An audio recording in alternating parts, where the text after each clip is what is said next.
The January 6th Congressional Committee is set to hold its final public meeting tomorrow, what's expected to be closing arguments after nearly 18 months of investigations. And the committee is expected to take the unprecedented step of making criminal referrals, urging the Department of Justice to prosecute former President Donald Trump on multiple charges. Lisa Desjardins looks back at what we've learned so far and looks ahead to what the committee's final report this week might reveal. Americans witnessed the mayhem of January 6th in nearly real time. But for those who thought they understood that day, the committee revealed new and often personal perspectives. What I saw was just a war scene. It was something like I had seen out of the movies. I couldn't believe my eyes. There were officers on the ground, they were bleeding, they were throwing up. Weaving live testimony with scores of video clips, the January 6th committee's 10 public hearings and meetings were TV-friendly and mission-driven, dissecting why it happened and focusing around one main allegation. The central cause of January 6th was one man, Donald Trump, whom many others followed. None of this would have happened without him.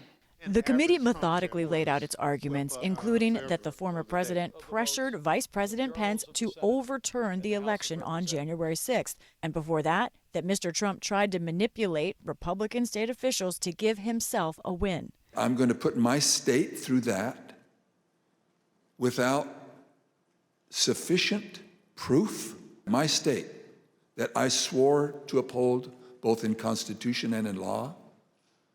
No, sir.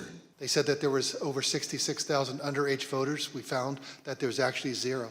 They said that there was 2,423 non-registered voters. There was zero. They said that there was 2,056 felons. We identified less than 74 or less. But this election is now over. Congress has certified the results. I don't want to say the election's over. Another charge that Trump knew he had lost, but rejected pleas to end his election lie. I made it clear I did not agree with the idea of saying the election was stolen and putting out this stuff, which I told the president was bull.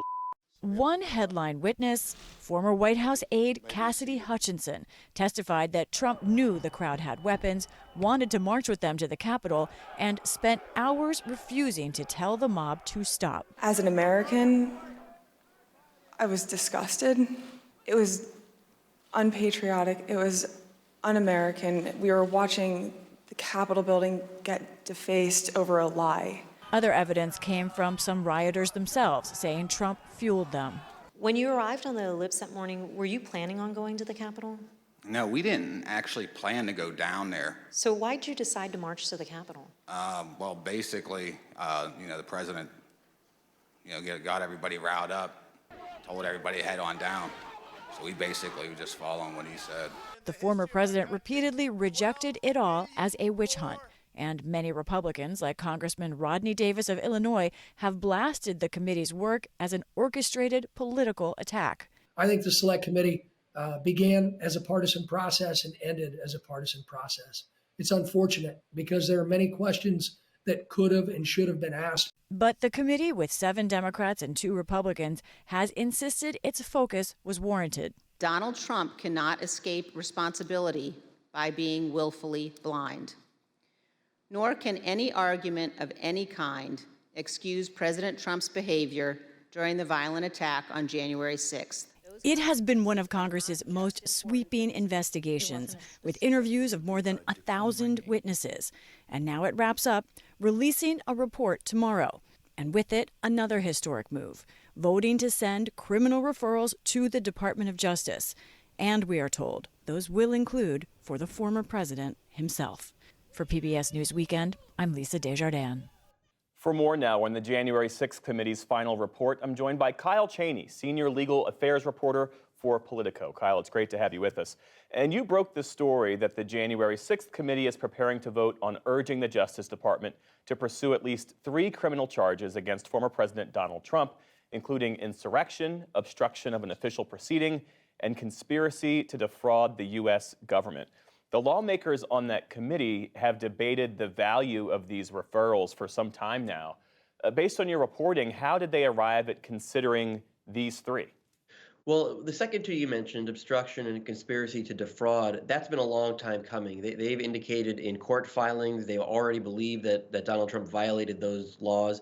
The insurrection charge, that's really the headline, sort of eye-catching charge that I think they expect to get a lot of headlines saying that the committee concludes that Donald Trump, not just incited this violence, but actually led or inspired an insurrection and gave aid and comfort, which are the key words in the law, to that mob as it attacked the Capitol. And I think it kind of fits with the case they've been building all along, but now they're saying it meets those statutory elements that can be prosecuted. Committee Chairman Benny Thompson, as you know, he said that there could be 5 to 6 categories of referrals. Help us understand what those might be and who might be implicated. So we don't know what all 5 or 6 categories will be, but we've hypothesized some. The chairman has actually mentioned a couple of them, and those can be things like referrals to the Federal Election Commission for campaign finance violations. It could be referrals to the Ethics Committee for members of Congress who may have violated their House rules or other sort of ethical obligations. You could see things like referrals to agencies for inspectors general or violations of the Hatch Act to the Office of Special Counsel, not to be confused with the Special Counsel investigating January 6th.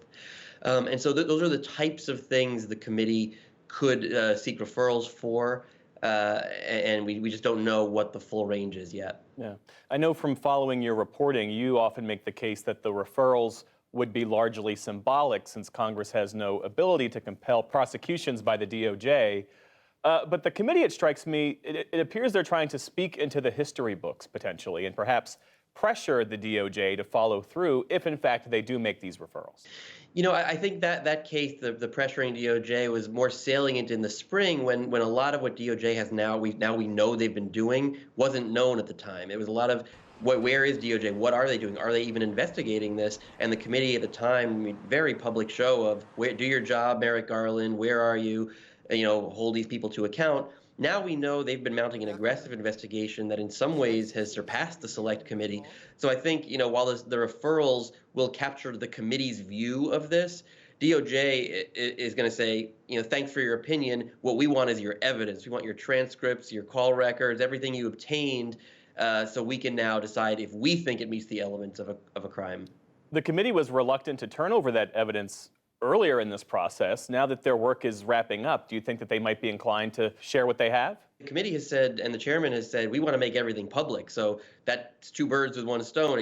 Everyone gets to see it, including the Justice Department. I imagine there will be some redactions in what gets released publicly for privacy and for other law enforcement sensitive information. So there is still an open question of, does the Justice Department get the unredacted versions of all of this? I'm not sure yet, and I don't think the committee is totally sure yet.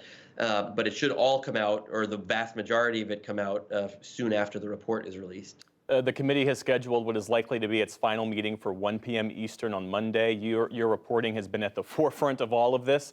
What are you going to be looking for? I want to see the hard evidence they have. So they will talk about these criminal referrals. How did they justify them? How specific do they get? And what more do we learn about not just what Donald Trump did, but all of the enablers around him? Who made possible, what happened on January 6th and the effort to overturn the election along the way. Kyle Cheney, Senior Legal Affairs Reporter for Politico. Thanks so much for your time. Thanks for having me.